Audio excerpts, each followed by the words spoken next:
Massive guns, explosions, chainsaws. Why I've never played Gears of War before is beyond me. There's actually been quite a few different franchises that have passed me by over the years, but very few have bothered me internally like Gears of War. Now, to be perfectly fair, I did play the first 30 minutes or so of Gears of War Ultimate Edition roughly 4 years ago. So I do have very limited experience with the franchise, but this was my first time beating the game. So let's go over the campaign, what I liked and didn't like about it, and where I think Gears of War should be in your backlog. Right away, I should mention that I played the original Xbox 360 version on the Xbox One. This is not a video about the Ultimate Edition. I actually used the disc to load the game, but realized that even though I put the disc in the system, it still downloaded it as if it's from Game Pass. I know because I never went to Game Pass to download it, but I can remove the disc and the game still works as normal. I chose the Xbox 360 version because even though I am a Game Pass subscriber, the physical disc from my backlog is the version that I wanted to make use of. But again, I did still play this through the Xbox One, so I'm sure there's slight enhancements that were made to the game. Upon loading into the game, I noticed the camera instantly. I'm not sure what it was, but there's something with the camera that just wasn't vibing with me. So I turned down the sensitivity and that helped quite a bit. The camera has a lot of shakiness to it. It's as if it's behind you, but in a fixed position behind you. What I mean is, when you pick up ammo off the ground, the camera does the movements with the character. Personally, I think cameras are at their best when they work like Mario 64. While that game still does have camera issues, it helps show the player that you can control the camera and it's not entirely fixed behind you. But in Gears of War, it's as if it's attached to Marcus by an invisible rod or something, so it does any movement that the player does. While you will get used to it, it can be rather jarring at first, and if it bothers you, then be sure to turn down the sensitivity, because I feel like it made a big difference. Then, once you get your settings adjusted the way you want, the first thing you're going to notice is the visuals. For a game that released in 2006, I think the visuals are pretty good. In terms of details in the characters and environment, I've definitely seen worse and from newer games, so it's hard to complain about the visuals here. However, the color palette is dark and dull. I understand why that choice was made in terms of storytelling. They needed to create a world where doom and gloom is the standard, and I think they did that. I think the choice works and that it was the appropriate decision. It would be incredibly weird if the color palette was bright and vibrant like a Splatoon game or something.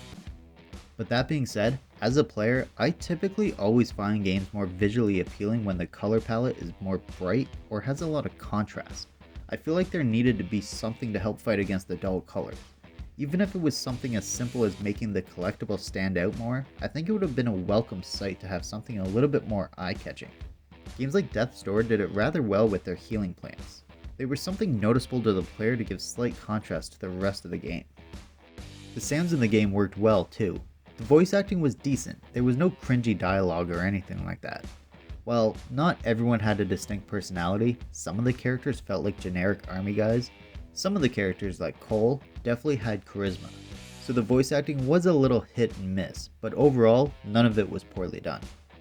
The music in the game wasn't bad. For the most part, it wasn't overly noticeable. But that being said, that also means it never felt out of place or anything like that. There was one or two moments where the music hit a bit harder and really sounded good, like it was from a good Star Wars movie or something. I'm sure that particular song appeared in multiple areas of the game, but a lot of the time the gunfire and chainsaw sounds would outweigh the music. But when it was noticeable, it was definitely noticeable in a good way. The enemies, on the other hand, were extremely annoying to listen to, especially the krill. These are flying flesh-eating bat things, and they had this rather distinct screech whenever they were around, which helped make killing them extra satisfying because A, you were no longer being attacked, and B, you didn't have to listen to them anymore. The main enemies mostly make grunting noises, nothing too annoying, and rather typical for the type of enemy, but it did make sense for how they should sound, so I was completely fine with it.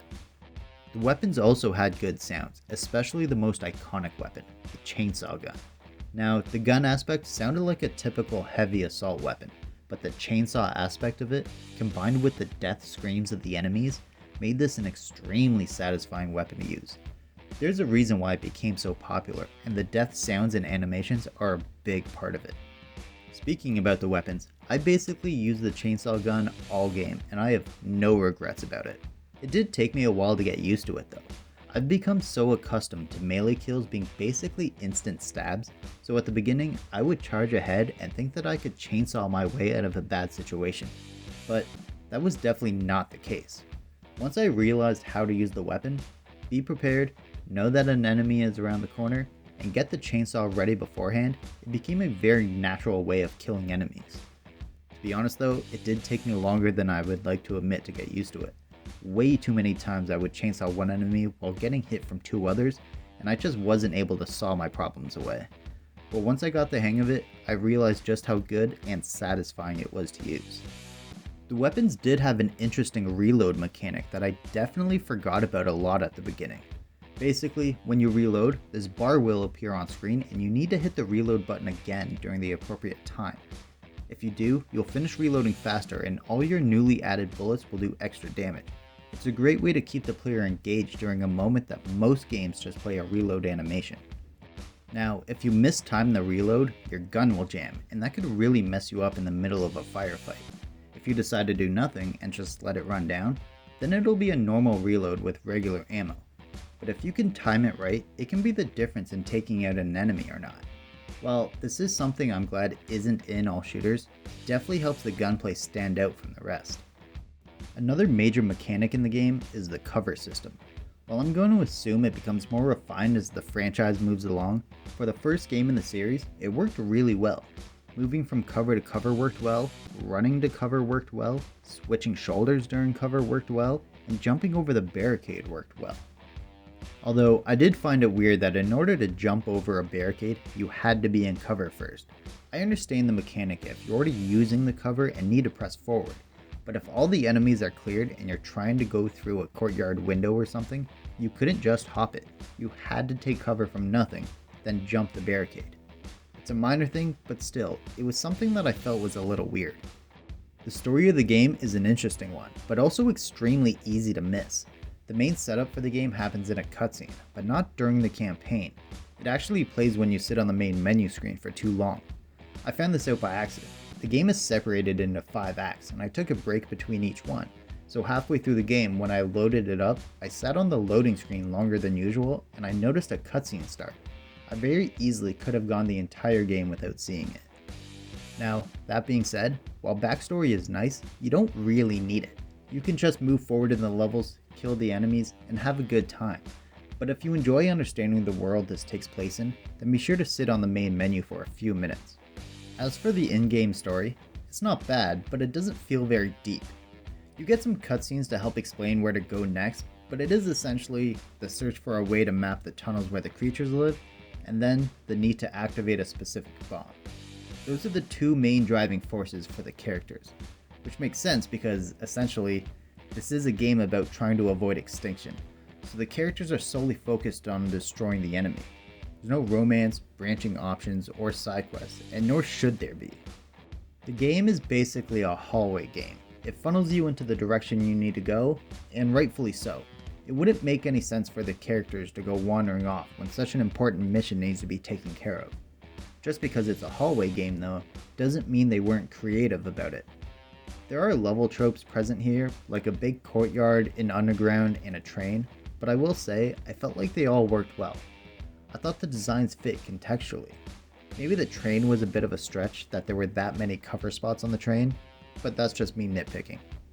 The one thing about the level designs and flow of the game though, is that I felt like this was 2 totally different games combined into one.